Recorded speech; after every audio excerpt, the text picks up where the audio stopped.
इस मूवी की कहानी में हम लोग एक भूतम नाम के शैतान को देखेंगे जो कि काम वासना का देवता था। उसके गुस्से से बचने के लिए गांव वाले उसे हर साल एक कुंवारी लड़की भेंट किया करते थे ताकि भूतम उस लड़की के साथ एंजॉय करे और गांव वालों को बख्श दें। ये प्रथा कई सालों से चली आ रही थी। एक दिन इसी तरह इस गांव के मुखिया की बेटी, जिसका नाम जोई था, भूतम के पास जाने के लिए उसकी बारी आती है।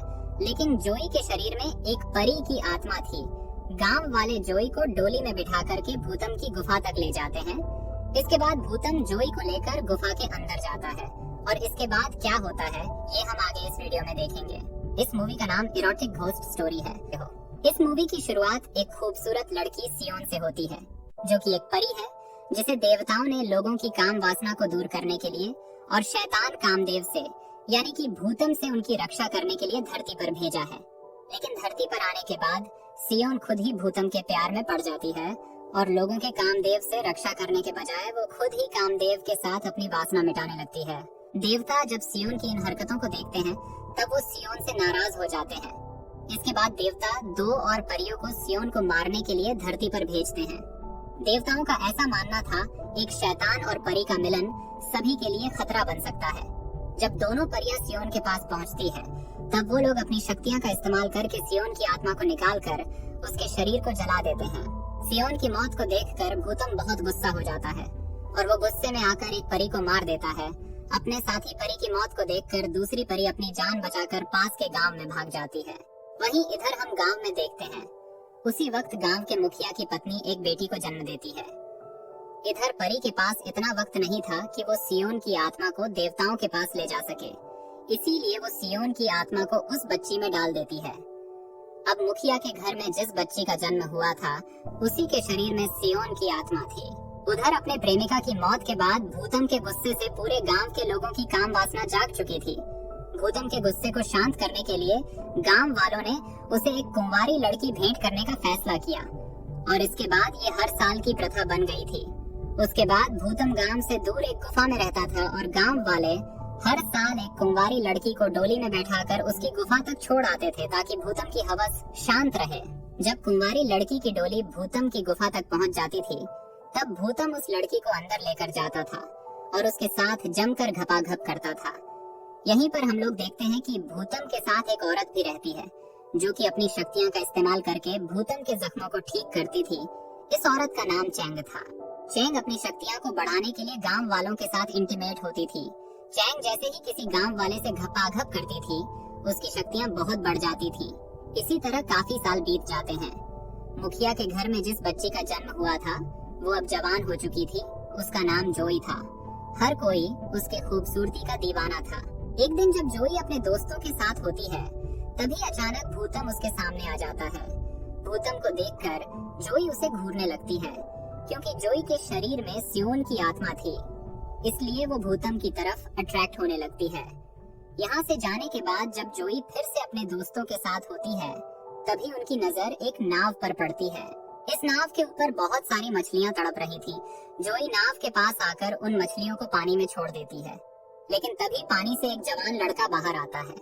उस लड़के को अचानक यहाँ देखकर जोई बहुत डर जाती है और अपने दोस्तों के साथ यहाँ से भाग जाती है। इस लड़के का नाम सेन होता है। वो अपनी बहन के साथ यहाँ मछलियाँ पकड़ने के लिए आया था। उसके बाद हम गांव वालों को देखते हैं। वो सभी लोग मिलकर ये फैसला कर रहे थे कि इस साल कौन सी लड़की को भूतम को भेंट किया जाए। इस बात का फैसला गांव वाले लॉटरी के जरिए करते हैं। इस बार लॉटरी में जोई का नाम आया था। जोई का नाम देखकर उसकी माँ रोने लगती है। वो अपने पति से कहती है कि तुम तो इस गांव के मुखिया हो और तुम अपनी बेटी को वहाँ जाने से रोक सकते हो, लेकिन मुखिया ऐसा करने से मना कर देता है। वो कहता है इस गांव का ये नियम है और हमें नियम का पालन करना होगा। वहीं इधर जोई एक लोहार के पास आती है और यहाँ आकर वो अपने चाकू को तेज करवाती है। तभी सैन यहाँ आकर उससे बात करने की कोशिश करता है, लेकिन जोई उसकी बातों का जवाब नहीं देती है क्योंकि वो भूतम के पास जाने वाली थी और इसलिए वो बहुत डरी हुई थी। इसके बाद वो अपना चाकू लेकर यहाँ से चली जाती है।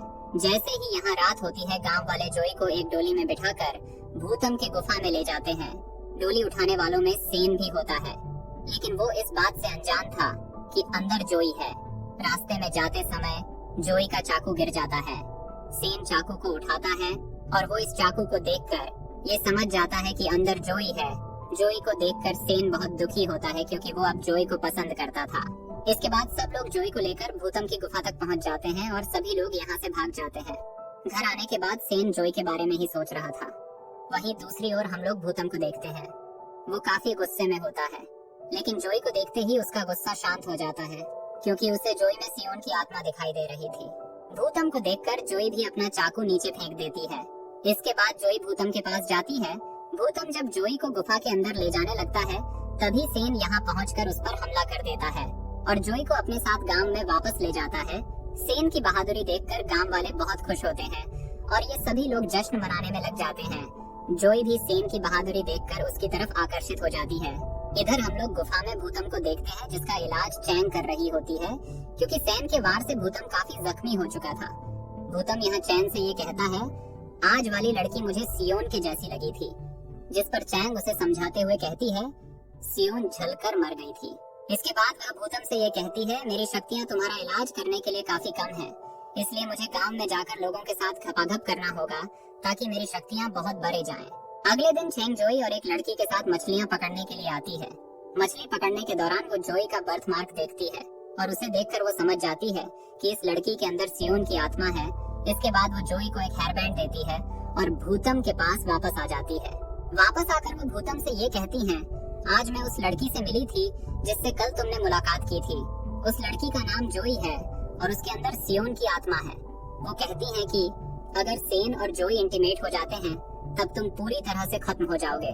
भूतम को यह सुनकर बहुत गुस्सा आता है और वो उसी रात गांव में हमला कर देता है।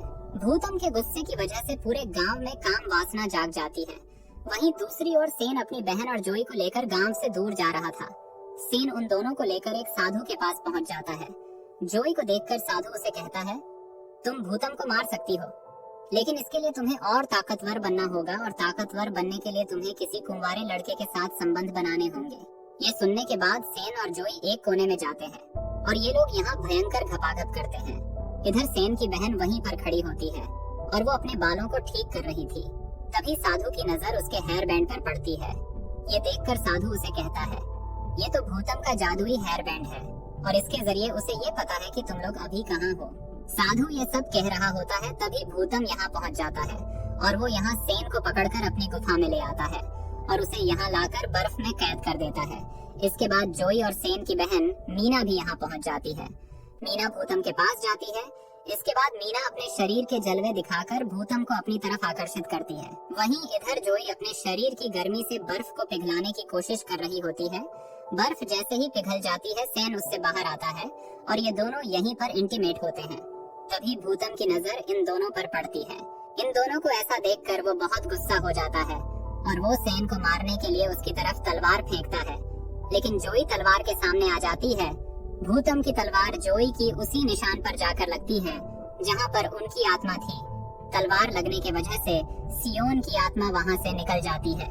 सियोन को अपने सामने देखकर भूतम बहुत खुश होता है और उसे लेकर वो यहाँ से गायब हो जाता है और यहीं पर ये मूवी खत्म हो जाती है। तो दोस्तों, कैसी लगी आपको ये मूवी कमेंट में जरूर बताना और ऐसे वीडियो देखने के लिए चैनल को सब्सक्राइब